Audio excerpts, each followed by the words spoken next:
gives you creativity. Creativity leads to thinking. Thinking provides knowledge. Knowledge makes you great. Good morning, respectable teachers, honorable judges, and my dear friends. Today I want to speak from my heart about the value of knowledge. Knowledge is not just what we learn from books. It is the light that removes the darkness of ignorance. It gives us directions when we feel lost and hope when life is difficult. Knowledge begins in the classroom, but it continues throughout our lives.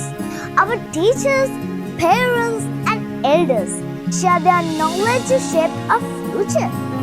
Because of their guidance, we learn to dream, to believe in ourselves, and to move forward with confidence.